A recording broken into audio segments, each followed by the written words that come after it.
Dear Prime Minister-elect Christopher Luxon, look, I know you're busy talking to Winston and Mr. Seymour, but if can we make one thing a priority? That's one of the first things to do in your prime ministership. You need to get Sir Sam Whitelock a knighthood. I think after that turnover was probably the most important turnover in New Zealand rugby history, probably since Jonah Nanwu won the lineup from the English Roses and to win the Black Ferns the World Cup last year. I mean, maybe Sir Richie might even. I mean, Sam Whitelock could easily be considered as the greatest All Black of all time. Maybe Sir Richie should be worried, but I think even the late Sir Colin Meads up there will be saying, yeah, Sam Whitelock's ahead of me now.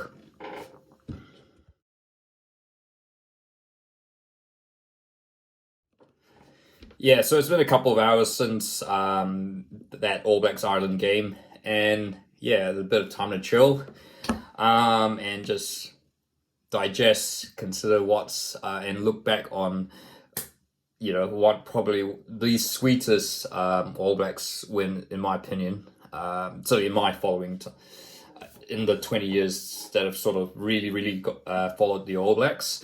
Look, I mean, and this is crazy to say, in that time we won 2 Rugby World Cups. We've had, many comebacks against Ireland, South Africa. We've had, put 50 against our greatest rivals, but I think, in my opinion, this tops it off. I mean, look, I guess, I know Ireland had that huge hoodoo of never ever having made it out of the quarterfinals of the Rugby World Cup, but they were clear favourites going into this team. I mean, this was the first time that we were really truly underdogs, and my gosh, yeah. So, and I guess it's sort of been building for about 3 or 4 years. The first, and it's been talked about many times about Ian Foster, the things that happened, of course, and then Ireland winning that series against the All Blacks last year.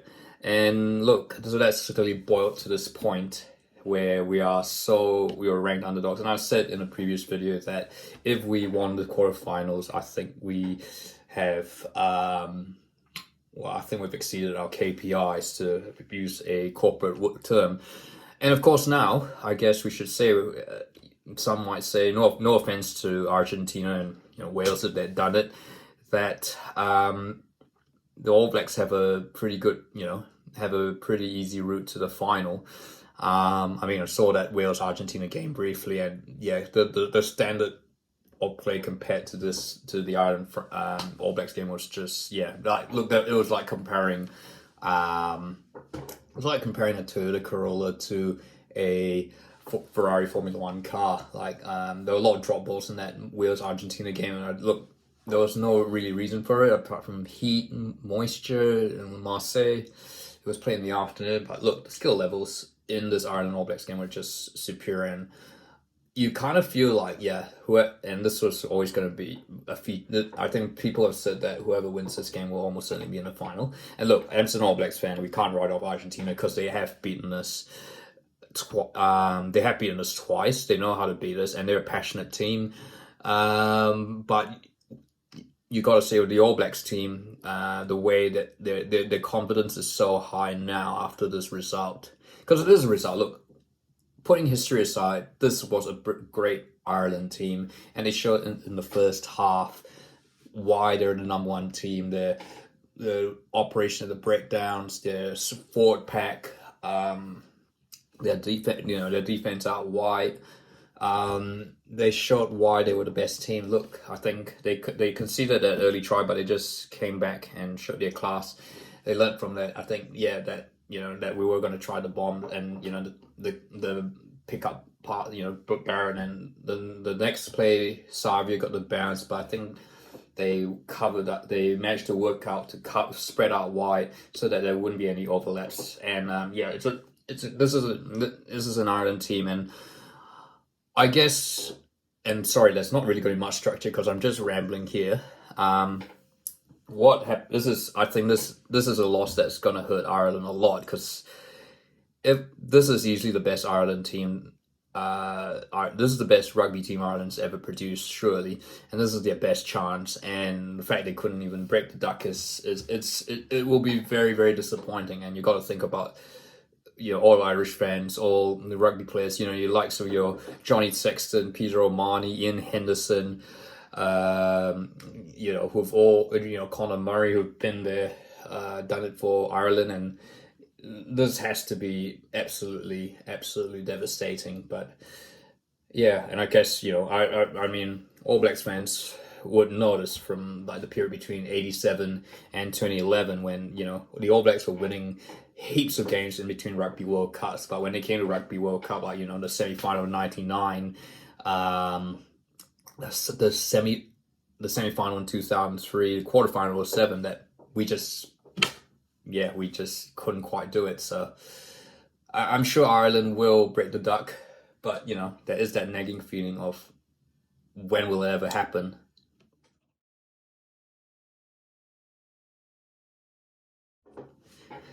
But before I continue my rambles, a couple of things that really bugged me, and I'm so glad I've just turned off Facebook for the rest of the day, because honestly, that even when we win, it's still pretty toxic. Look, firstly, I think a lot of the comments are obviously about Wayne Barnes. I mentioned in the preview that I think New Zealand just have to grow up. 2007, that was the forward pass. That was a different time, and that was 16 years ago. So, and I can't believe, the media sort of, I know it's brought up as a joke, the forward pass, but, take it seriously, like, come on, move on. Wayne Barnes was a rookie at the time who was dropped into the job too early, before he was ready. But today he showed, I think there's a lot of talks about forward passes and all that, which I'll talk about in a bit. And that's my views. I'm going to share my views here. But look, I thought Wayne Barnes was actually magnificent in this game. He officiated, all the calls he made, the penalties, the way he refereed the game, it contributed to the reason why this game was so good in the first place. Look, if he didn't have any lesser referee, I doubt Matthew Reynal would have struggled with this game. I mean, even Jaco Piper might have struggled, or Ben O'Keefe, if they allowed New Zealand referees. Wayne Barnes just showed his experience. He knows that these sides are going to be quite willing, and he just let the play on. And look, there are a couple of things that might have been missed, but hey, Nigel Owens and Paddy O'Brien missed their fair share of seemingly obvious calls. They're not robots, and I don't think rugby or any sport should be refereed by robots and AI, because you take the human element out of it. But all I can say is Wayne Barnes did a magnificent job as a referee, and I'm gonna say that's the end of the matter. And look, I mean, there's a couple of comments about the forward passes. Look, to be honest, the first try to the All Blacks, I thought there was a forward pass in there. And I want to mention that because I think that's kind of been about. There was they were talking about an obvious forward pass that was missed later by the Irish later on. But just to clarify, the ball, if the ball's, even if the runner's forward, for when he gets the ball, as long as he gets the ball behind, like the ball's passed in a backwards trajectory, and he picks out the ball, for the back of it, behind his body, it's a legitimate pass. And I know that's what happened with the first try to the All Blacks with Leicester. And I think the Irish one, that was what happened. But in any case, it didn't make any difference to the game. What I will say, one thing that would have made a difference to the game is the scrapping of the 5-meter scrums when, if a ball's been held up over the line.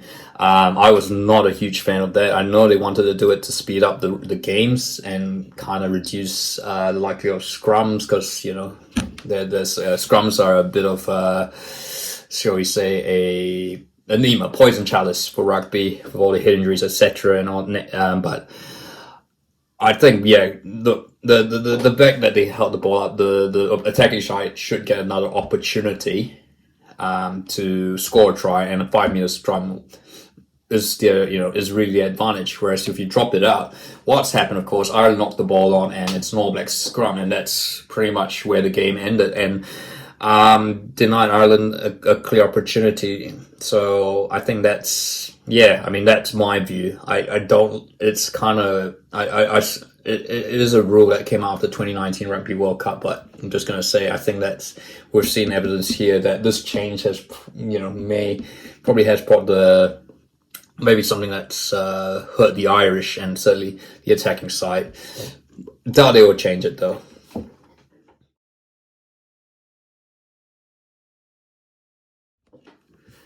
So that's out of the way. Look, I've gushed about Sam Whitelock in a hyperbolic fashion.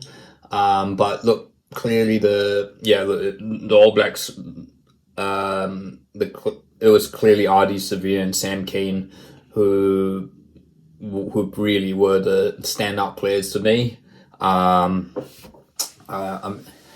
think just obviously the breakdown was always going to be other breakdowns, but and the fact is Ardie Savea and Sam Cane just absolutely delivered, carried on, even when we were down a man at each time. Sam Cane and Ardie Savea were just absolutely immense.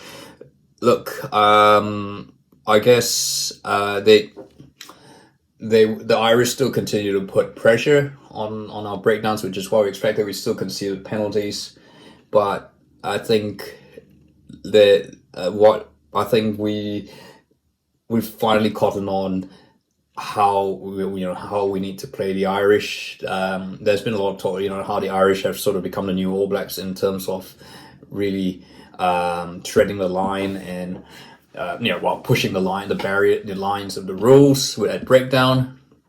But I thought and then, of course, everyone's going to talk about the 35 phases where we didn't concede a penalty, which I thought was a miracle if you have been watching the All Blacks for the last 4 years, because as we've talked about Ian Foster's All Blacks, discipline has been a massive problem. Sort of not concede a penalty after 20 plus phases is just truly a miracle. And of course, Sam Whitelock with the greatest turnover in All Blacks history since John.